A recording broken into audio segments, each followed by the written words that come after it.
By Renaissans wil ons die pad van verkenning stap. Daar word uit vele filosofieë en wetenskaplike bronne geput. Ons besef dat elke individu sy of haar opvoeding en ervaring met hulle saamdra en as verwysingspunt gebruik wanneer hulle kommunikeer. Ons luister dus na mekaar en ag niemand se insigte as imperatief nie, maar eerder as aanvullend, met inagneming van waar hulle hul op hul reis bevind. Omdat Renaissans 'n familie van oop, denkende en eerlike reisigers is dit vir ons belangrik om gereeld met mekaar te praat. Ons skram nie daarvan weg om moeilike sake onder die loep te neem ten einde saam te groei nie. Ons verwag nie eenparigheid nie, maar streef na dialoog waarbinne respek, 'n oop gemoed en egtheid die weg baan tot nuwe moontlikhede. Dit beteken natuurlik dat ons nooit finale antwoorde kan hê nie, want ontdekking en groei voorveronderstel mekaar. Daarom wil Renaissans 'n veilige ruimte wees vir mense wat verken.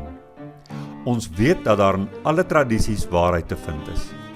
Daarom poog ons om ons ontginnings daaruit met eerbied en respek te doen, op soek na dit wat universeel en vir ons van waarde is. Ons waardes word gekenmerk deur openheid, egtheid, liefde en nederigheid en bovenal om nie te veroordeel nie. Renaissans bied 'n gemeenskap aan mense wat op soek is na ander wat die wêreld van spirituele verkenning met hulle kan deel. Of dit 'n fisiese gemeenskap is waarna jy op soek is, en of jy virtueel wil deelneem, Renaissans maak ruimte vir beide. Jy gaan nou luister na 'n opname van een van ons byeenkomste. Jy's welkom, neem deel, plaas jou kommentaar, geniet hierdie ervaring saam met ons.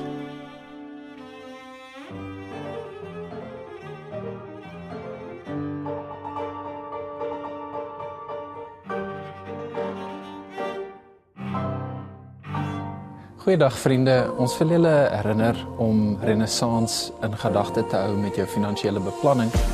As jy Renaissans 'n vaste item op jou begroting kan maak, kan dit ons help om 'n konstante inkomste te genereer, waarmee ons baie beter kan beplan en vooruitdink. Jou bydrae word opreg waardeer.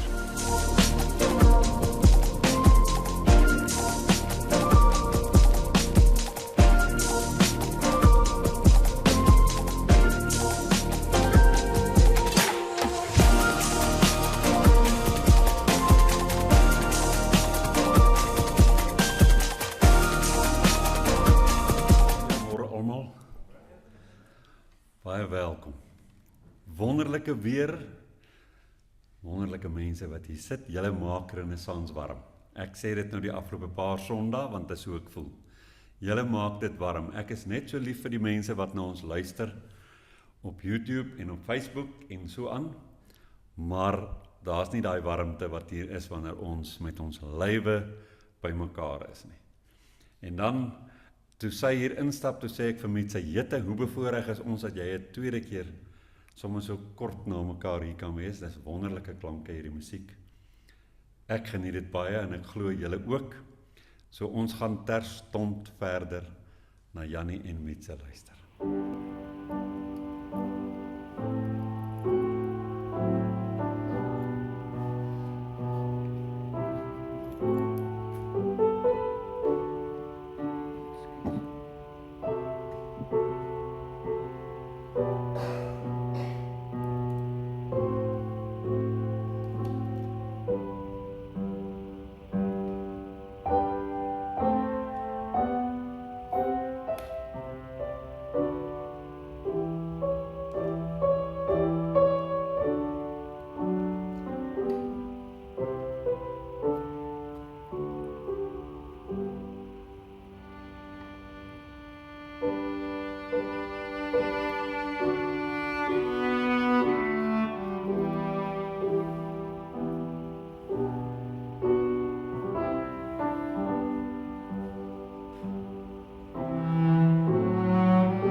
Dit is oomblikke soos hierdie, dat die lewe vir my baie mooi is. Ja, dit was lieflik.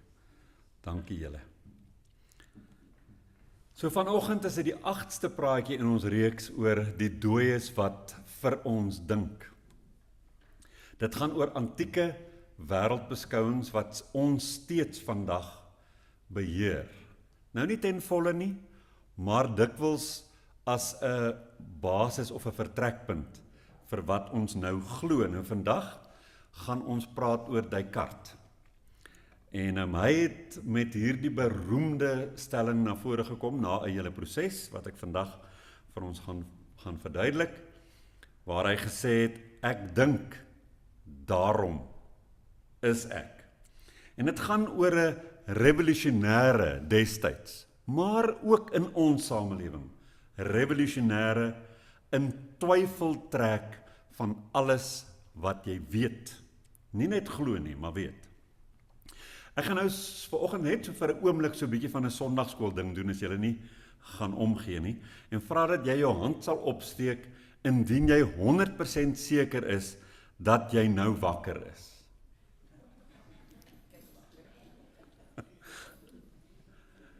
Hoe weet ons dit? In 'n droom voel alles ook werklik. Jy praat met mense, jy hoor geluide, jy ervaar emosies, jy loop rond in 'n wêreld wat vir jou werklik voel. En eers wanneer jy wakker word, dan besef jy, hierdie was 'n droom. So, wie sê ek en jy is nie dalk nou besig om te droom? Nou, dit was die vraag wat hierdie Franse filosoof in die 1600s begin pla het. Sy naam was René Descartes. En hy sou uiteindelik een van die bekendste sinne in die geskiedenis van die filosofie skryf. Ek dink, dus bestaan ek.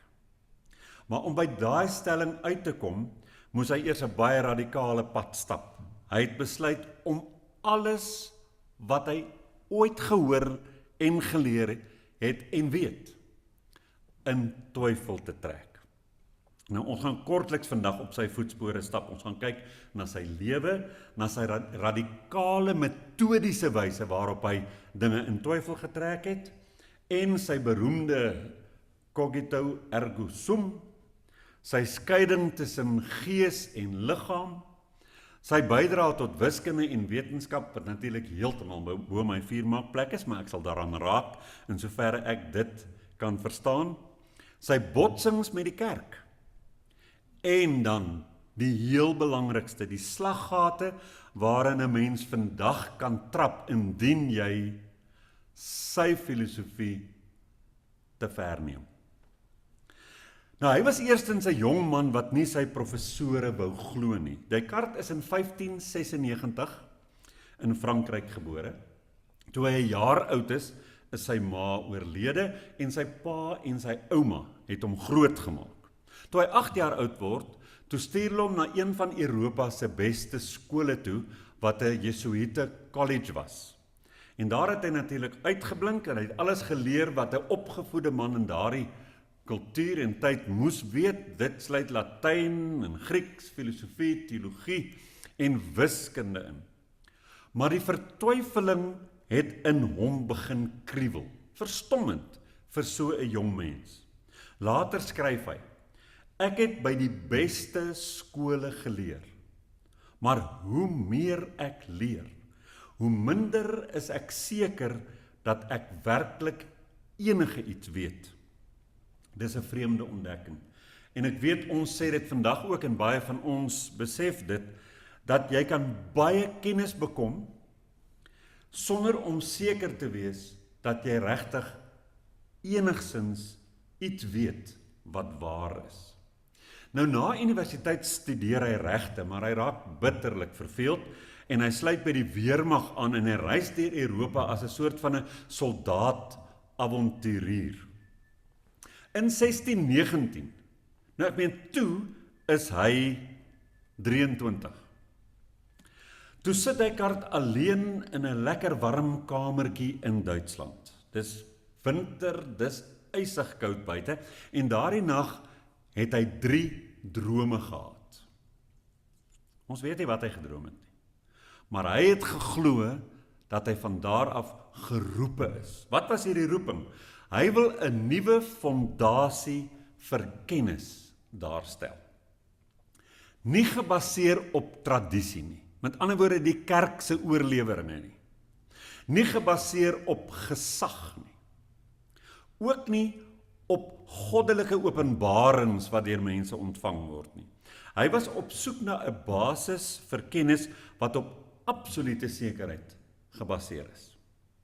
En as 'n eerste stap het hy iets wonderliks gesê. Hy het gesê, indien jy 'n huis wil herbou, moet jy eers die oue afbreek.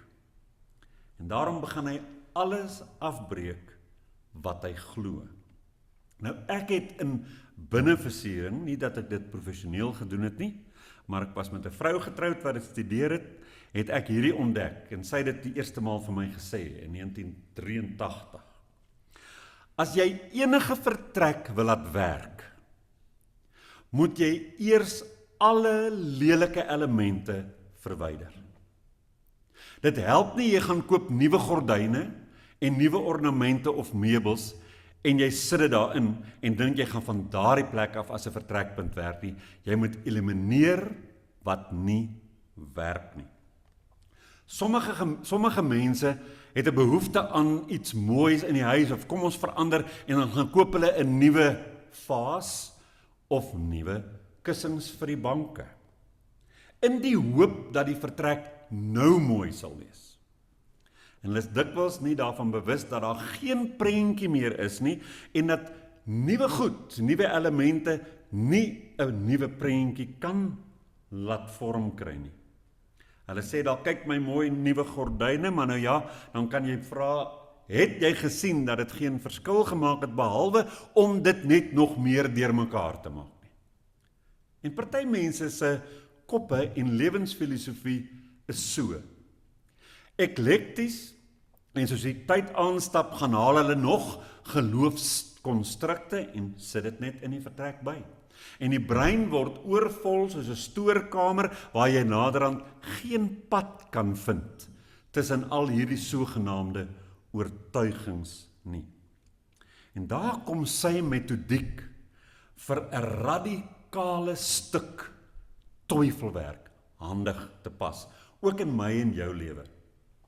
Descartes begaan 'n groot gedagte-eksperiment. En ek dink 'n mens doen dit nie eintlik nie, en hy was regtig radikaal deur dit te doen en het 'n braakland hierso vir ons daargestel. Hy het gesê, kom ons twyfel letterlik aan alles wat enigsins betwyfel kan word, totdat ons op iets afkom wat onteenseglik en ongetwyfeld waar is.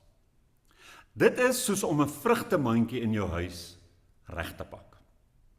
Jy begin deur die vrugte een vir een uit te haal en te deursoek vir slegte kolle en vrotplekke. En dan gooi jy daai vrug uit. En uiteindelik al wat terugkom in die vrugtemandjie is die vrugte wat werklik heel gesond en eetbaar is. So wou hy elke oortuiging wat hy gehad het van niets af bekyk, vir gate, vir drogredes, vir drogidees en vir valse boustene in sy fondasie. Die eerste ding wat hy in twyfel getrek het, is die sintuie. Hy het gesê, sintuie kan ons mislei, want 'n stok lyk krom in die water. 'n Toring lyk klein in die verte. 'n Woestynreisiger sien water wat nie bestaan nie.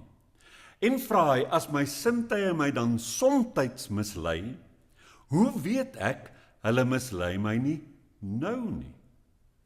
Dan spreek hy 'n tweede probleem aan. Drome. Tydens 'n droom glo ons gewoonlik dat dit wat ons droom die werklikheid is. Hy vra, hoe weet ek dus, ek droom nie op hierdie oomblik nie? Daarna vra hy nog 'n vraag. Hoe weet ek daar's nie 'n kwaadwillige demoon wat my verstand manipuleer nie? Hoe weet ek daar's nie 'n demoon wat vir my sê 2 + 3 is 5 nie? En hy het besluit dat selfs die wiskunde moontlik verkeerd mag wees. Al hierdie goed, maar veral hierdie laaste, dat hy selfs die wiskunde in twyfel getrek het, was 'n ongelooflik radikale manier van na dinge kyk. Want op hierdie punt lyk dit asof alles wat ons glo soos 'n skimagtige kaartehuis in mekaar kan tuimel. Die wêreld, jou liggaam, jou sintuie, alles. Daar was egter een ding wat nie onder die groot gewig van hierdie vertwyfeling pad gegee het nie. Wat was daai ding? Descartes het iets merkwaardigs ontdek en aan ons gestel. Selfs al bedrieg alles my, selfs al droom ek nou, selfs al is daar 'n demoon, ek twyfel. En om te twyfel beteken dat ek dink. En as daar gedagtes is, moet daar mos 'n denker wees. So ek is dus daardie denker. En daar maak hy toe sy beroemde gevolgtrekking, cogito ergo sum. Ek dink, daarom bestaan ek. Dit word vir hom die eerste onwrikbare waarheid, die vertrekpunt. Vir die eerste keer begin filosofie nie by 'n God wat openbarings vir sekere mense gegee het en hulle ore gefluister het en nou moet almal dit in die tradisies en in die geskrifte sommer net glo nie. Hy begin nie by antieke en bygelowige idees oor die kosmos en die elemente nie. Hy begin by die denkende self. En dit is waarom Descartes dikwels die vader van moderne filosofie genoem word. Maar hierdie probleem lei tot 'n nuwe probleem. Hierdie ontdekking is ook eintlik antwoord en probleem. Want hy bring 'n groot skeiding tussen gees en liggaam. En 'n mens kan dit verstaan en ek het 'n ruk lank hieroor sit en dink en gevra, hoekom sou so 'n slim man tot so 'n eienaardige gevolgtrekking kom? En toe moes ek myself herinner dat hy kom uit 'n wêreld van oorstroomdenke. Hy kom uit 'n wêreld waar Plato gesê het, daar's idees en daar's die skadu. So dis nie te vreemd dat hy nie die kloutjie by die oor kon kry hier nie. Hy het gesê, as ek seker is van my denkende self, maar nie seker is van my liggaam nie, en ek behoort eintlik nie na my brein te wys wanneer ek praat van denkende self, as ons na hom luister nie, want hier kom dit dan nou. Descartes sê, hierdie twee goed is verskillende goed. Dit is verskillende wêrelde. In my praatjie oor die oerstroom het ek presies dit so gestel en gesê, die gedagte daar is dat die fisiese wêreld en die geestelike wêreld is twee verskillende substansies en eintlik kan die twee nie verbind nie, en die misterie is dat dit in die mens verbind, volgens daardie denke. En Descartes sê dit, hy sê daar's twee basiese soorte werklikheid. Ek gaan nie probeer om dit nou vir julle daar in Frans te sê nie, maar die een het hy gesê is die denkende substansie. En die ander het hy gesê is die uitgestrekte substansie. Die denkende substansie het hy gesê is gees. En die uitgestrekte substansie is materie, die liggaam. Die gees is volgens hom glad nie fisies nie, is nie meetbaar nie en is bewus. Die liggaam is fisies, is meetbaar en is 'n biologiese masjien. Nou ontstaan 'n baie groot vraag. As die gees en die liggaam totaal verskillende dinge is, hoe praat hierdie twee? Hoe kommunikeer hulle? En hoe beïnvloed hulle mekaar? En dit was sy volgende vraag. En toe het hy voorgestel dat die pineale klier en die mens se brein die plek is waar hulle twee ontmoet. Nou vandag weet ons dat dit nie heeltemal so eenvoudig werk nie. Maar die probleem leef vandag nog voort. Sommige mense voel dat hulle die antwoord gekry het. Dat die brein bewussyn voortbring en dat ons doodgewoon biologiese wesens is met 'n hoogs gesofistikeerde intellek. Maar ons weet ook dat in talle en talle ander akademici se koppe leef die wat hulle noem mind-body problem steeds voort. Descartes was egter nie net 'n filosoof nie. Hy was ook 'n briljante wiskundige. In 1637 publiseer hy 'n werk waarin hy 'n eenvoudige maar baie revolusionêre konsep voorstel. Hy teken twee asse, die X en die Y-as wat ons vandag goed ken.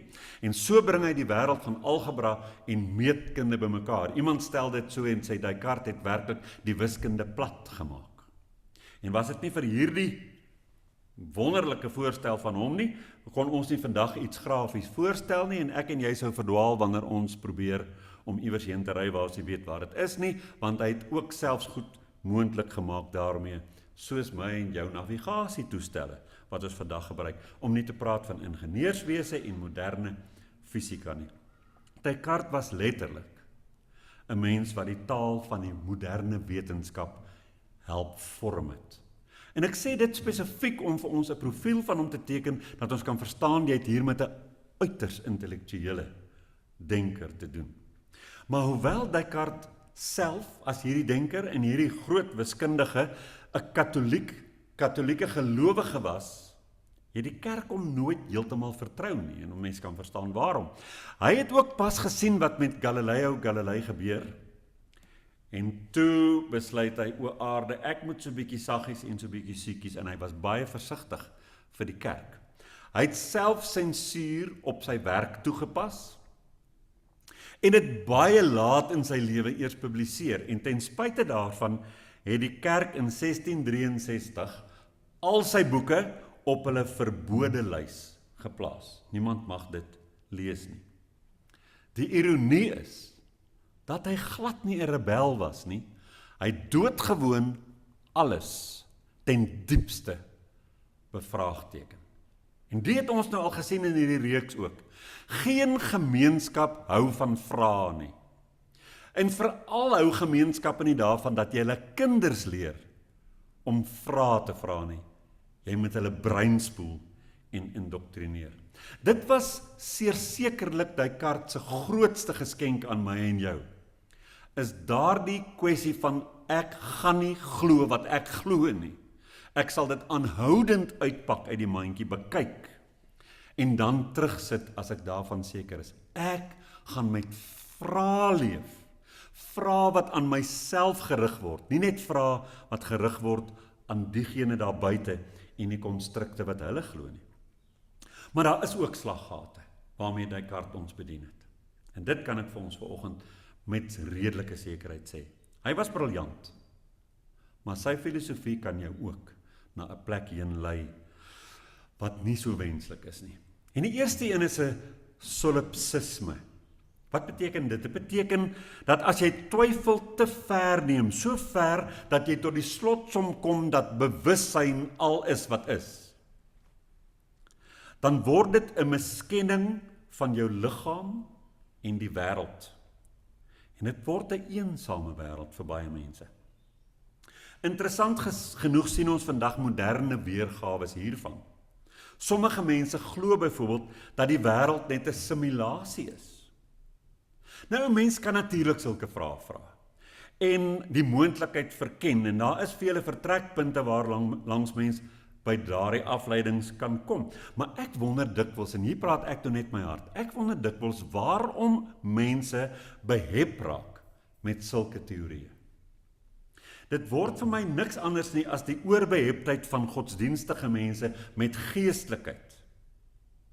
En daar is nie vir my regtig 'n groot verskil nie, want dit lei tot 'n groot abstraksie en 'n vervreemding van die lyf se dinge en die aarde se dinge.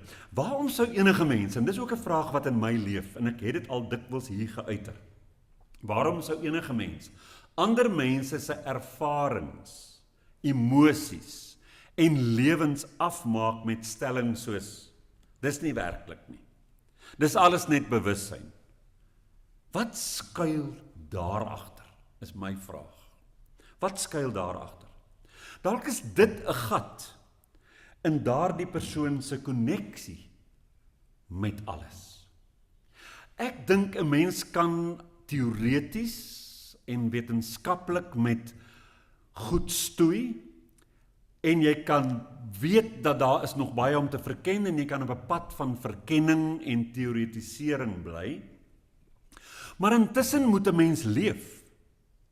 En ek wonder dikwels of 'n mens nie hierdie balans tussen voel en ervaar en dink en redeneer, dat jy in daai balans jou pad verloor en oorhel na 'n teoretisering oor die lewe wat dan spreek van iets wat gebrek ly in die emosionele belewenis en in die liggaamlike en fisiese belewenis van die wêreld nie.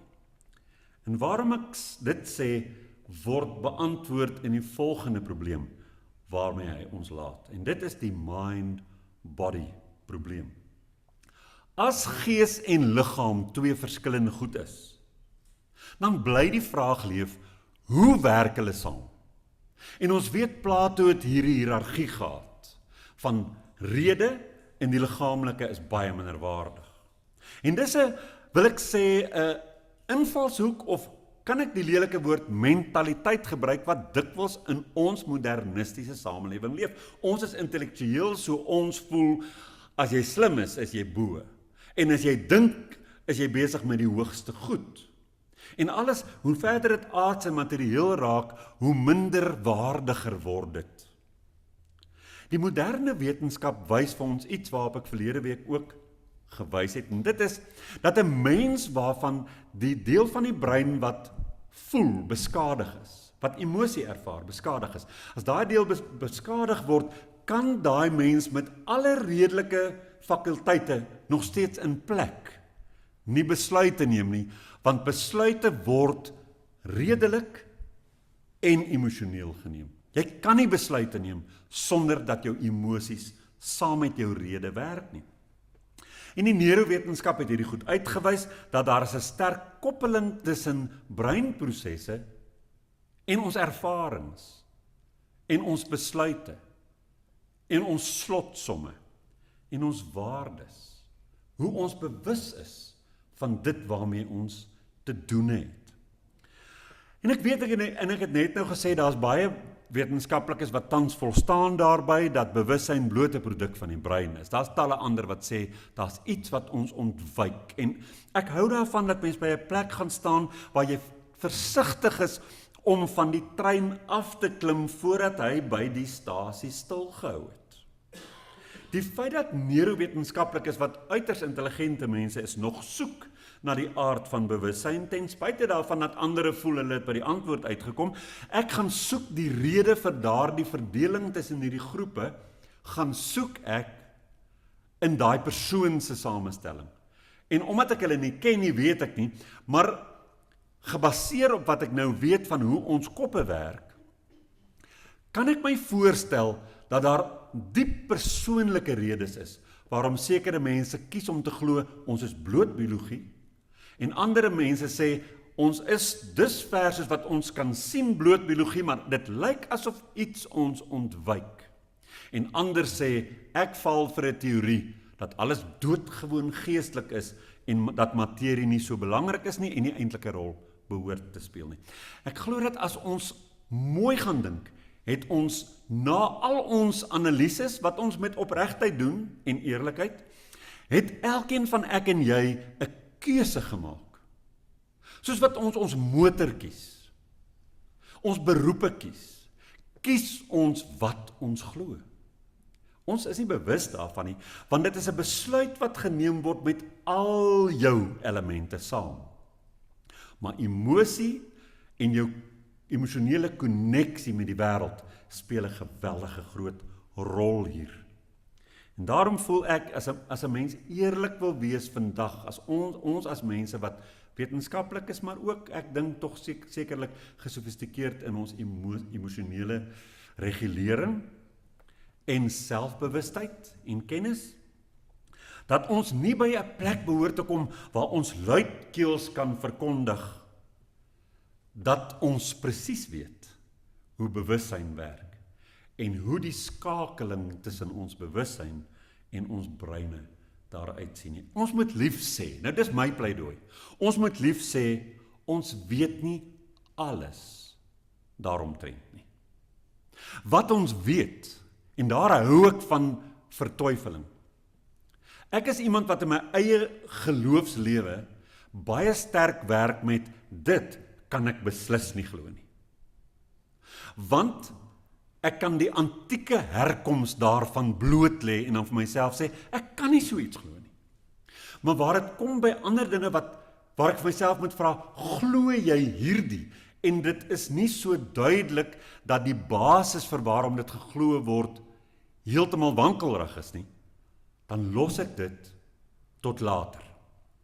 Want mense soek nog en kyk nog of daar bene is vir hierdie teses. En dis vir my nogal belangrik, dat 'n mens by so 'n plek van genuanceerdheid en balans sal gaan staan.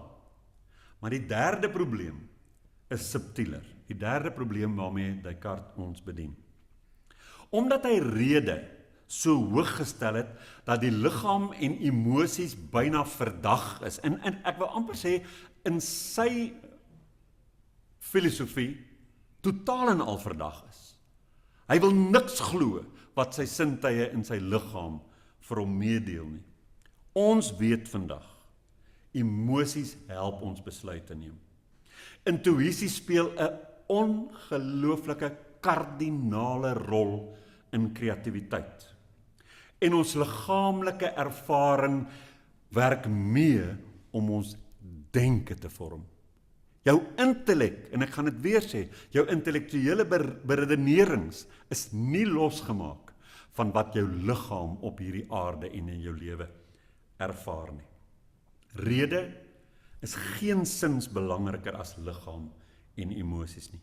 Daai so denke verheerliking verkleineer die omvattende ervaring van wat dit beteken om 'n mens te wees. 'n Mens is nie net 'n denkmasjien nie. Jy's nie net 'n brein in 'n bottel nie. En jy's ook nie 'n gees wat in 'n meditasie uit 'n olielampie uit opstyg nie. Ons is liggaamlike wesens. Liggaamlike wesens wat dink. Nou hier is 'n gedagte om saam te neem huis toe. Descartes het vir ons iets gegee wat van uiterste belang is en ek wil dit weer beklemtoon. En dit is die moed. En ek gebruik met opset die woord moed om te vra: hoe weet ek dat dit waar is? Dit verg moed om vir jouself daai vraag te vra, om so nou en dan bietjie jou mandjie uit te pak en te sê, ek glo 'n klomp goed.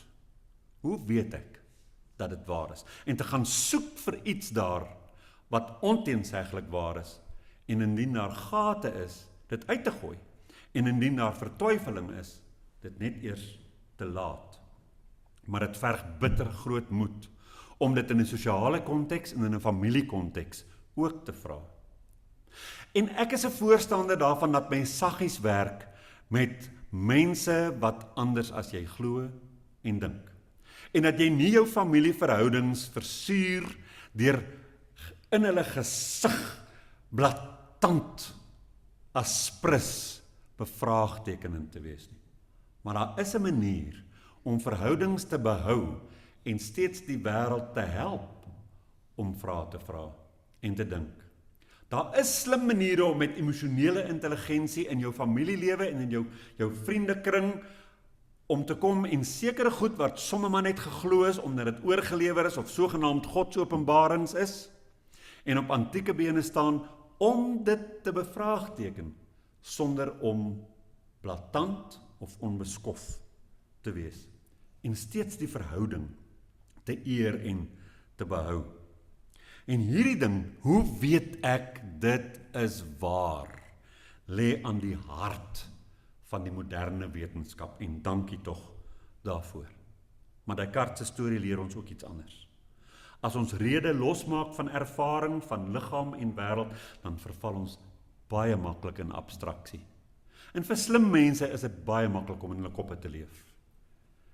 En dan leef jy in 'n menswees armoede. Want dis wat dit vir jou bring. 'n ervaringsarmoede. Descartes het gesê, ek dink, dus bestaan ek, en dit maak vir my nogal baie sin. Maar miskien kan ons vandag iets daarby voeg. Ons kan sê, ons dink, ons voel, ons leef in liggame, ons leef in 'n wêreld saam met wonderlike ander mense, en dit is juis hierdie hele mensheid van my, nie net my denkende deel nie, wat werklik bestaan, wanneer ek met my 2 voete deur 'n park stap, en my sintuie my van malse emosionele genot voorsien. Dit was my storie vandag. Baie dankie Jannie en Metse.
As jy nou al ooit manipulasie gehoor het, dan is dit nou hierdie.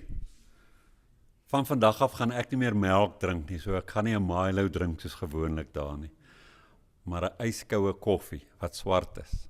So om dit beter te maak vir my, moet julle kom saam koffie drink vanoggend. Dit sal lekker wees om saam met julle koffie te drink, bietjie te kuier, die van julle wat kan. Die wat nie kan nie, dankie dat jy vanoggend hier was en ek hoop dit is 'n wonderlike week en dat jy alles wat jy doen geniet, en as dit nie lekker is nie, kry het met lekker kry. Klaar. Dankie Jannie en Mietse, speel ons uit.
Goeiedag vriende, ons wil julle herinner om Renaissance in gedagte te hou met jou finansiële beplanning. As jy Renaissance 'n vaste item op jou begroting kan maak, kan dit ons help om 'n konstante inkomste te genereer, waarmee ons baie beter kan beplan en vooruitdink. Jou bydrae word opreg waardeer.